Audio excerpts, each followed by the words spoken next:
No. Consulte unas papas con cuero de payas. Hola, bueno. Bienvenidas. Espero que la altura no le complique. Autoridades, buenas tardes, qué gusto saludarles. Queridos amigos de la prensa, muy buenas tardes. Gracias por haber aceptado la invitación a esta rueda de prensa convocada por el COE Nacional para recibir un informe respecto a las mesas técnicas del COE referente a las movilizaciones en el Ecuador y también a la situación del sistema educativo y productivo. Empezaremos con el señor Ministro de Producción, Comercio Exterior, Inversiones y Pesca, Julio José Prado. Muy buenos días a todos los señores, colegas de la prensa, empresarios, personas que nos escuchan a través de la transmisión. Tenemos un corte hasta el día de hoy de cuáles han sido las pérdidas en el sector productivo a nivel nacional y los sectores que han sido más afectados. Las pérdidas en su conjunto entre los temas productivos públicos, por ejemplo, petróleo, y en el sector productivo privado, alcanzan en este momento los 500 millones de dólares. Tenemos pérdidas estimadas en el sector productivo de aproximadamente 225 millones de dólares y cada día adicional de paralización se pueden sumar cerca de 40 a 50 millones de dólares más en estas cifras. Las pérdidas en el comercio durante los 12 días de paralización llegan a cerca de 90 millones de dólares. En Quito, una de las ciudades más afectadas, conjuntamente también con, por ejemplo, Cuenca, las pérdidas han llegado a cerca de 20 a 25 millones de dólares diarias.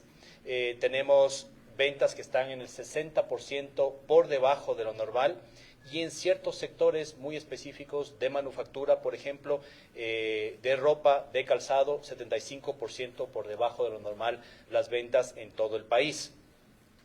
En términos de sectores productivos, algunas de las cadenas más afectadas, quisiera iniciar por una de las cadenas donde tenemos una situación crítica, de crisis extrema, que es la cadena avícola. Tenemos casos en la zona de Cotopaxi, Tungurahua, en las cuales una gran cantidad de pollos están teniendo que ser sacrificados o están muriendo por falta de alimento. Hay un llamado específico a las zonas, a las personas que viven en esas zonas, para que puedan permitir el ingreso de alimentos, sobre todo de maíz y balanceado que viene de la costa, para que puedan ingresar a las plantaciones porque tenemos una afectación importante y que se va a mantener a lo largo de las próximas semanas, pues la muerte de esos animales, de pollos, de gallinas, pues evidentemente afecta en largo plazo. En la industria láctea hay una pérdida de leche cruda de cerca de, un poco más en realidad, de 8.5 millones de litros de leche, lo cual para la industria significa cerca de 13 millones de dólares en pérdidas y las ventas se han reducido en 85%. En el sector agrícola y ganadero, las pérdidas superan los 90 millones de dólares a nivel nacional. En el sector florícola, los 12 días de paralizaciones han significado pérdidas de 30 millones de dólares y hay afectaciones a la infraestructura de camiones de exportación florícola y también a las plantaciones que tendrán que ser cuantificadas más adelante. Importante decir que de cada 10 dólares de exportación de flores que se han visto afectadas, 6 van directamente a los campesinos, así que sobre todo en la zona del norte del país, en Cayambe, en Tabacunda, así como en Machachi, donde hay mayor plantación florícola, hay una afectación directa al sector campesino. Y finalmente en lo turístico, otro sector tremendamente afectado, tenemos cancelaciones de reservas que llevan al 80% de lo que teníamos antes de la paralización y pérdidas de al menos 50 millones de dólares que además se van a ir sumando, pues las cancelaciones no son solo de esta semana, sino que se dan para las próximas semanas e incluso meses. En el sector petrolero, la paralización de 12 días ha generado pérdidas aproximadas de 96 millones de dólares.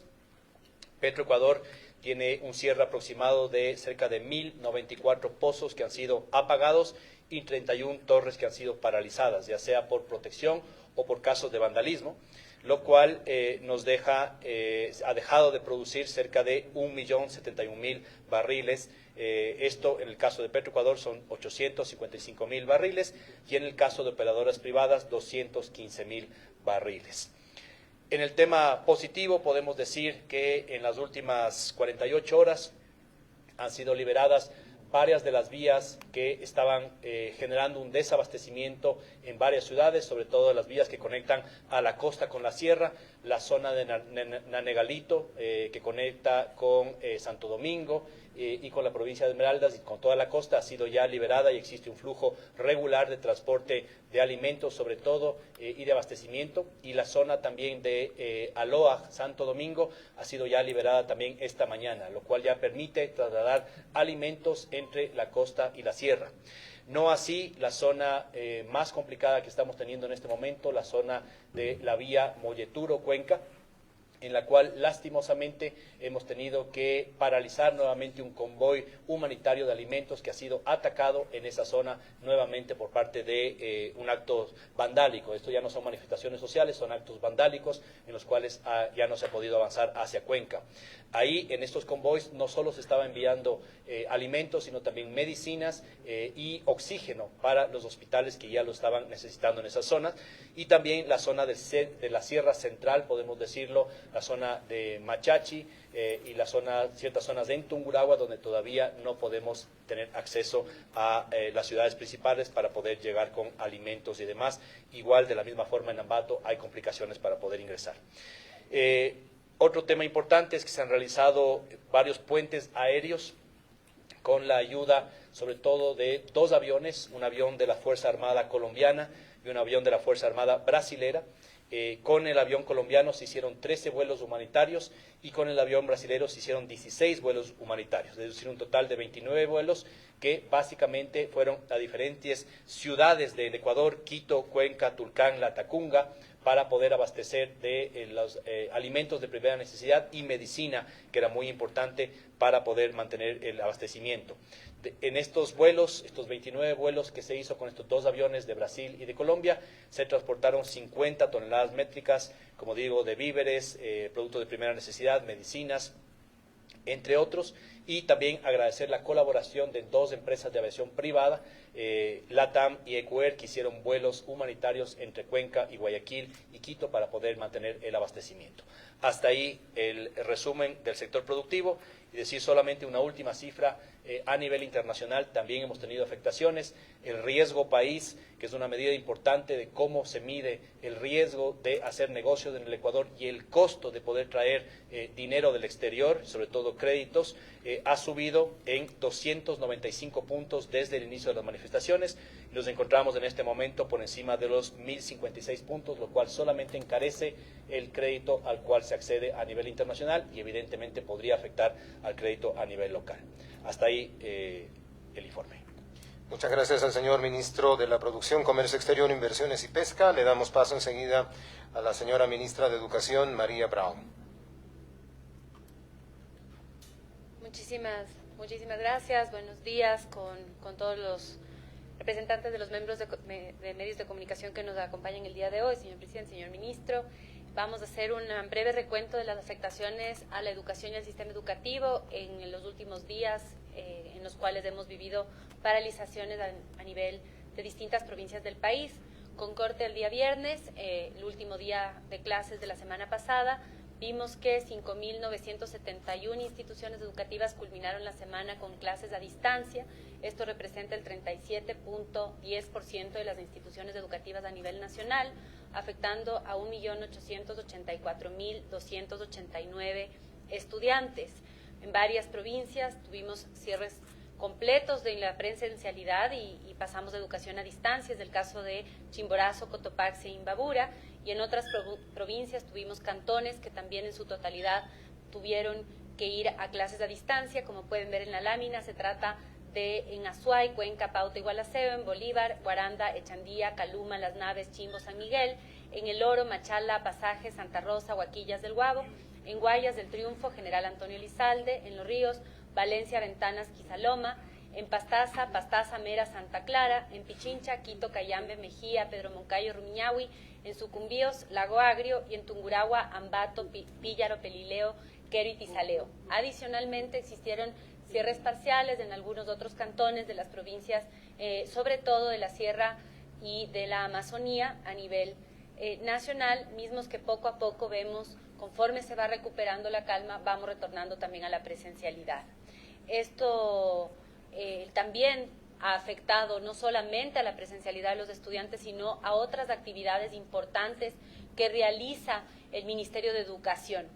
Es así que también se ha perdido la continuidad en las obras de mantenimiento de infraestructura educativa.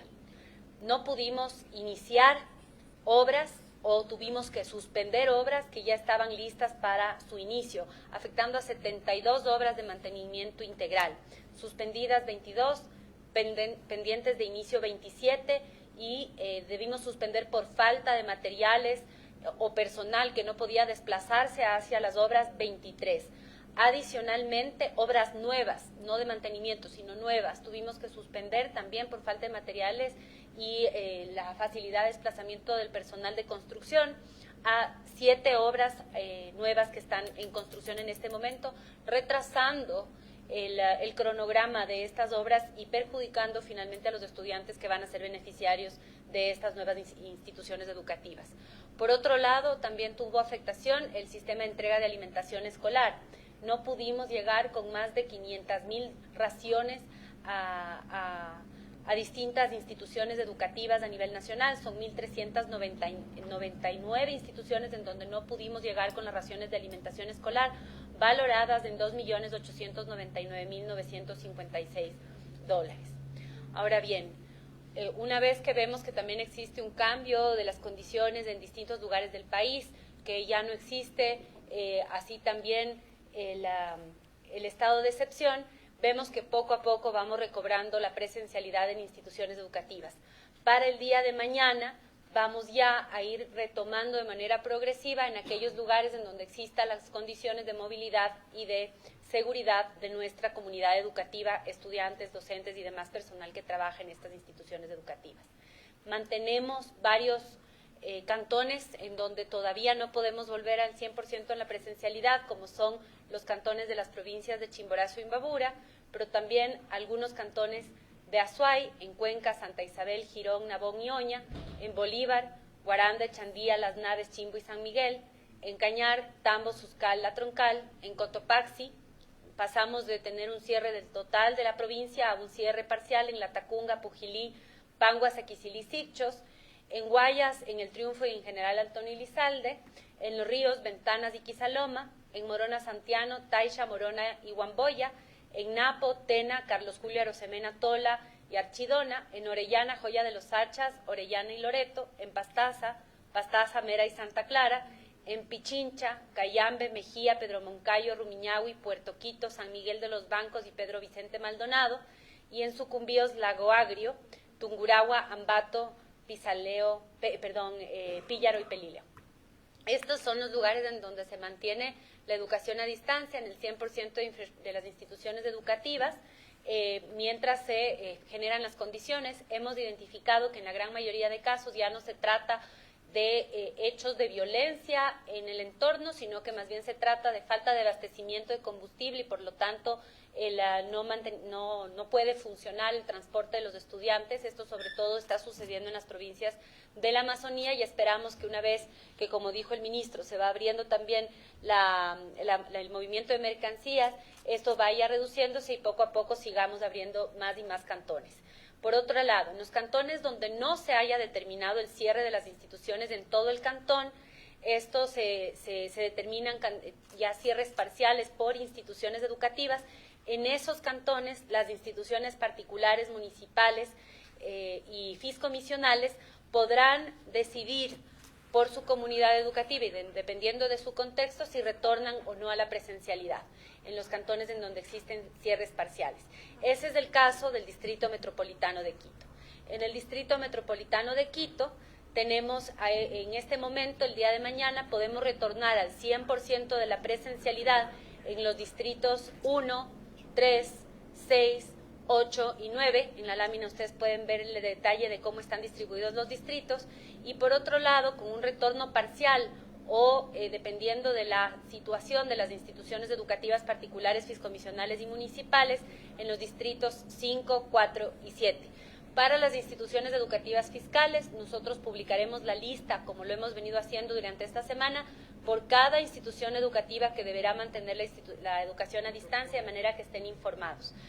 En Quito serán ahora mañana aproximadamente 250.000 estudiantes que seguirán en clases a distancia, en tanto que hasta el día viernes eran 619.000 estudiantes afectados. Eso quiere decir que vamos mejorando este retorno a la presencialidad y esperamos que en las próximas horas las condiciones sigan mejorando y nuevos lugares a lo largo de la ciudad y del país se sigan activando.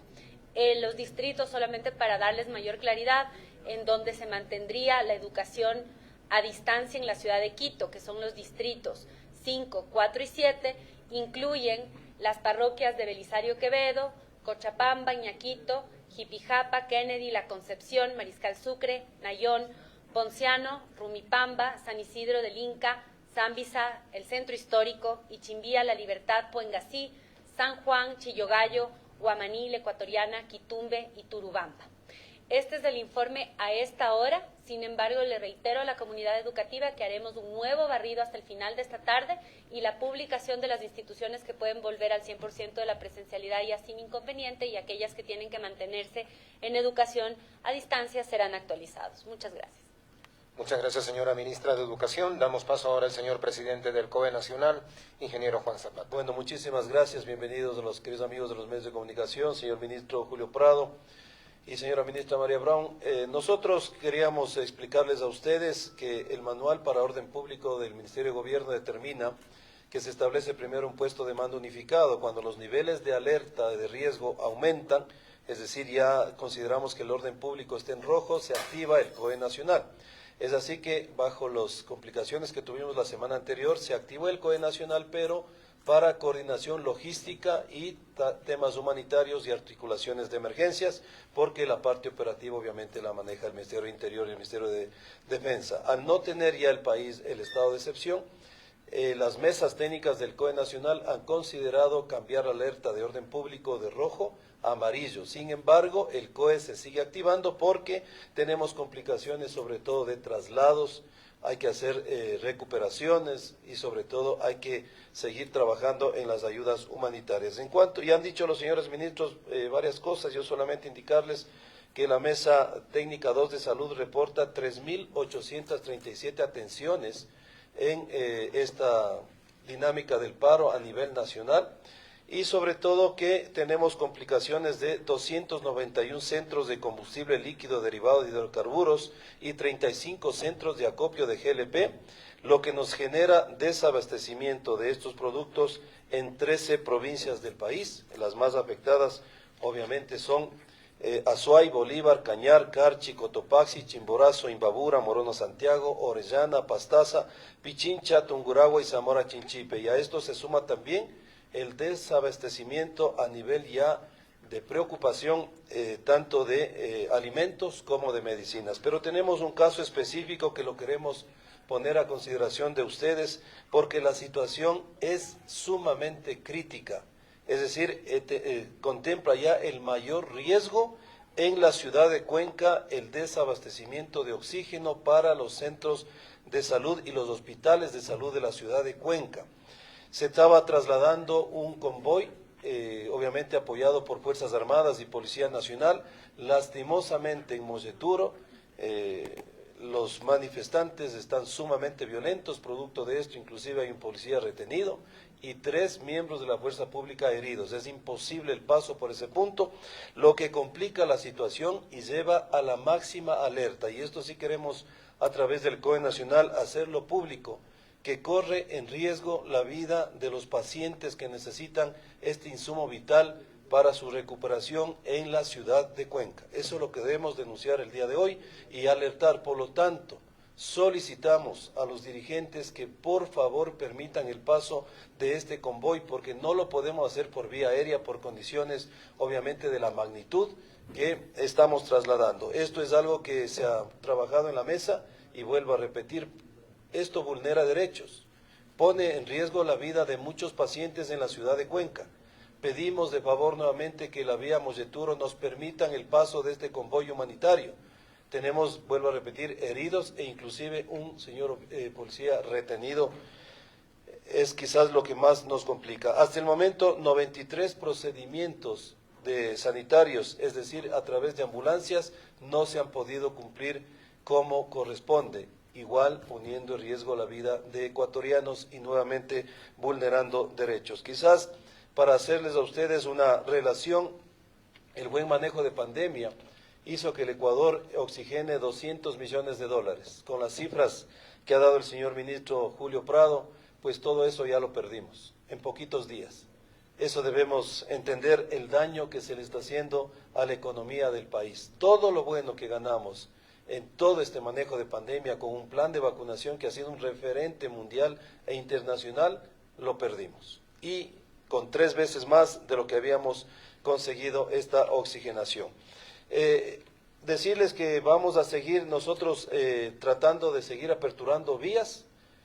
Quizás el mayor logro de la Policía y Fuerzas Armadas ha sido la recuperación de la LOAC Santo Domingo, que es un eje fundamental para el traslado de sierra y costa. Esperemos que no se cierren. Estamos haciendo todos los esfuerzos para seguir habilitando la vía de Calacalí, los bancos, porque también tenemos complicaciones, están manifestaciones muy violentas en ese punto y sobre todo en el sector norte, en Cayambe. Ese es un daño tremendo a las florícolas que están asentadas en este punto y también en Otavalo, que son los sitios que lastimosamente los niveles de riego no nos permiten participar con toda la infraestructura ahí. Y hacer nuevamente el llamado. Estamos ya con serias complicaciones de desabastecimiento en estas provincias, pero la mayor preocupación es el oxígeno que tiene que llegar a los hospitales de la ciudad de Cuenca. Insisto, están en serio riesgo la vida de los pacientes que están en estos hospitales en la ciudad de Cuenca, así que el llamado a la dirigencia que por favor permitan el paso de este convoy humanitario con medicinas y sobre todo con oxígeno para la ciudad. No sé si tienen alguna inquietud, pues los señores ministros y yo estamos aquí listos para ustedes. Autoridades, muchas gracias por sus exposiciones. Vamos a empezar con las preguntas. Lo hará el periodista Francisco Garcés de Coavisa.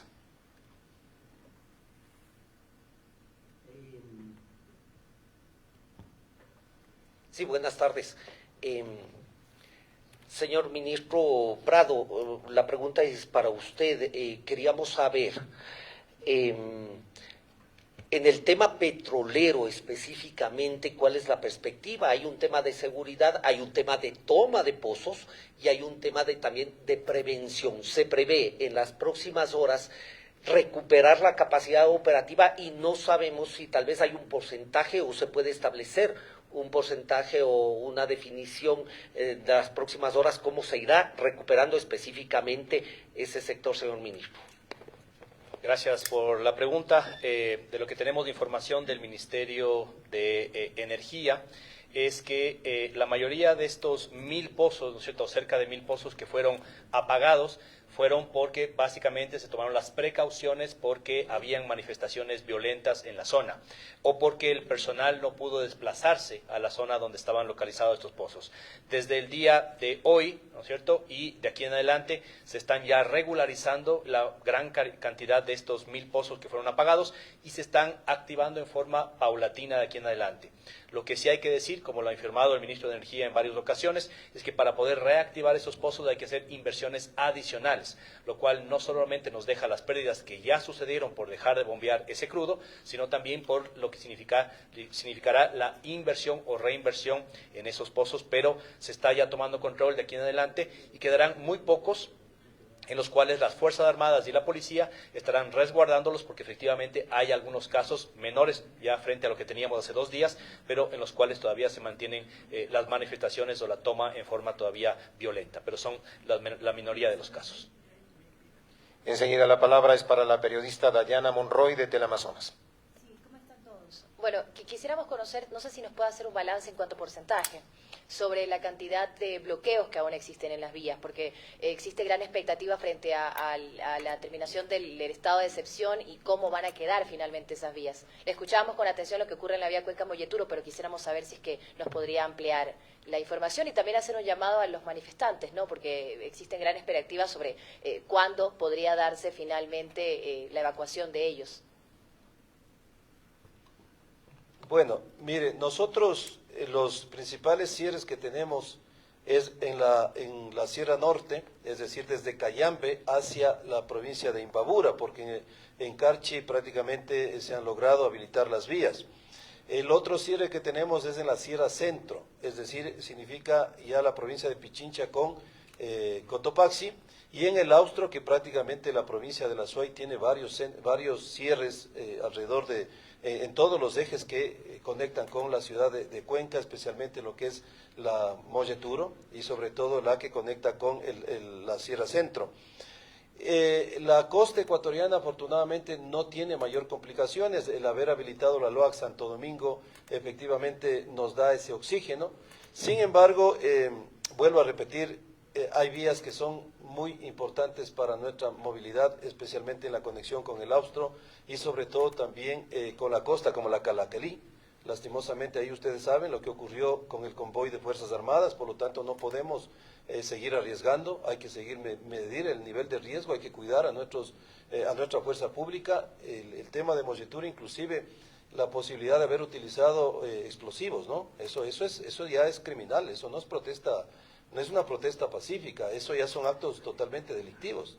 Entonces, si hablamos, quizás del porcentaje en sí, la mayor parte de la vialidad está habilitada, pero hay vías que nos generan y que son estratégicas, como la Sierra Centro, la Sierra Norte y el Austro. Eso es lo que nos complica y esperemos, vuelvo a repetir, que con este llamado que hacemos ya por tema inclusive humanitario, un tema de derechos humanos y de vulneración de derechos, de tema de que esté en riesgo la salud y la vida de los ecuatorianos, pues acojan este llamado y nos permitan el paso de estos convoys humanitarios. Eso es lo que nosotros estamos solicitando en este momento. Damos paso ahora a Roberto Rueda, de Diario Expreso. Gracias.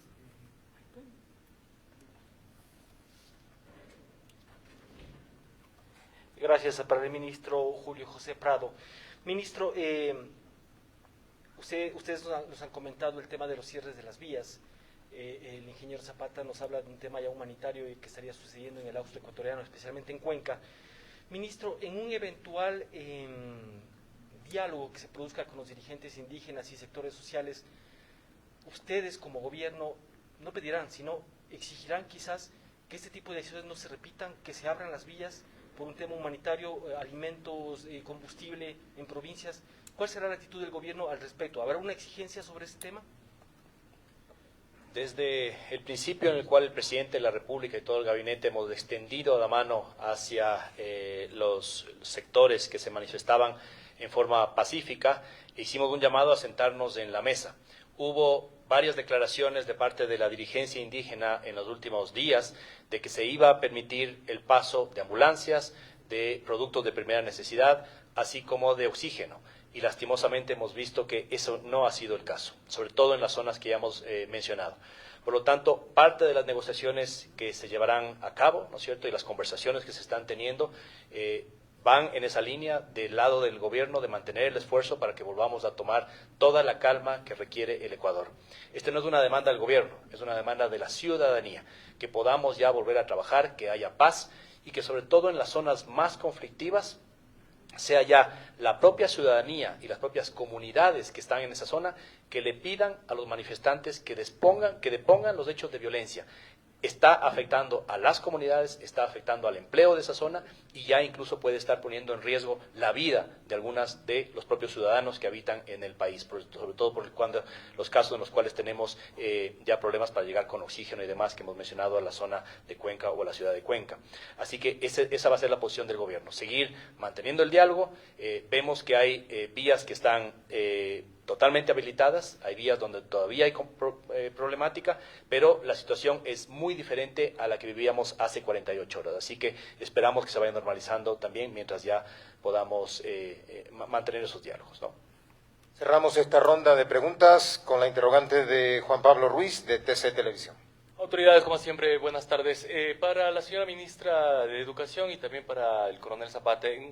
Señora ministra, si la memoria no me falla, se tenía previsto, usted lo ha mencionado en reiteradas ocasiones, que el año escolar en el régimen Sierra finalizaría el 1 de julio. Faltan días para el 1 de julio. ¿Se contempla hacer un cierre de año anticipado o quizás hacer ya un una finalización de año de forma virtual con la finalidad de no exponer. Y usted mencionaba que en algunas zonas desde este lunes regresarán a clases presenciales. De seguro habrá padres que se preocuparán por esta situación, aún no finaliza las movilizaciones. Sin embargo, se está analizando la posibilidad de finalizar el año de forma escolar o quizá de forma anticipada para el régimen Sierra. Y para el coronel Zapata, coronel, ¿cuál es el nivel de abastecimiento o desabastecimiento, como queramos verlo, de combustible en el Austro y también de oxígeno claro, usted no es el representante de salud, sin embargo, quizás tenga usted la mano, sobre todo para conocer hasta cuándo podrán esas reservas de combustible y de oxígeno, porque si es que ya no hay reserva en el día a esta hora, mientras le estoy consultando, ya estarían muriendo las personas que, por ejemplo, están en terapia intensiva. Si es que no hay reserva de combustible, entonces los policías militares tampoco podrían movilizarse, tampoco las ambulancias. Por eso quisiera saber el nivel de abastecimiento. Muchas gracias, autoridades. Muchas gracias por la pregunta. Bueno, efectivamente, como ustedes saben, hay algunas instituciones educativas que culminan el año lectivo de régimen Sierra Amazonía el 1 de julio y otras que son la mayoría de las instituciones educativas fiscales que culminan el año lectivo el 5 de julio. Ustedes recordarán que hay esta diferencia porque al inicio del año hubo una semana que se destinó para la vacunación en las instituciones educativas fiscales y no hubo clases, es decir, se postergó esta semana y se la pasó para el final del año. Es decir, la mayoría de instituciones educativas todavía tienen por delante al menos una semana y 2 días de clases.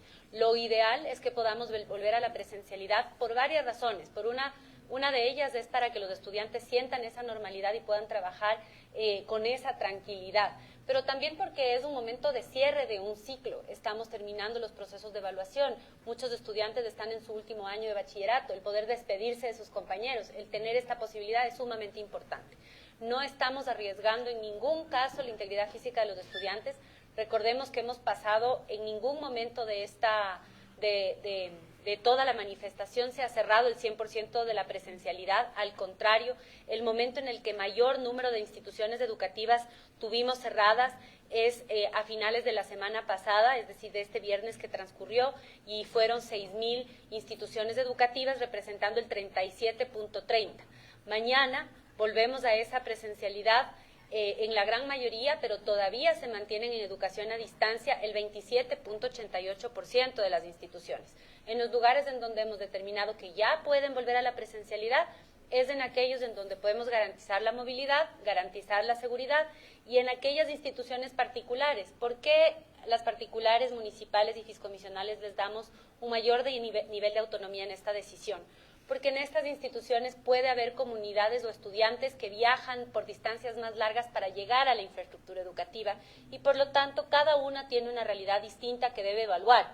¿Cuántos de sus estudiantes pueden llegar con facilidad o no a la institución? En el caso de las fiscales, las asignaciones suelen ser más bien cercanas a los domicilios de los estudiantes y por lo tanto esto hace que la sectorización del retorno a la presencialidad sea posible, siempre garantizando esa integridad física de los estudiantes. Vemos cómo pasamos de tener 3 provincias completamente en educación a distancia, el 100% de los cantones en educación a distancia, a tener solamente la provincia de Imbabura en todos los cantones en educación a distancia. Vemos cómo poco a poco vamos recobrando esa presencialidad y, como decía el ministro Prado, en este ejercicio de ciudadanía y trabajo conjunto que hacemos desde el gobierno con todos los sectores para generar un diálogo y sobre todo para reducir los brotes de conflictividad y violencia y que nos permitan trabajar también en educación, pensamos que podremos ir retornando a la presencialidad.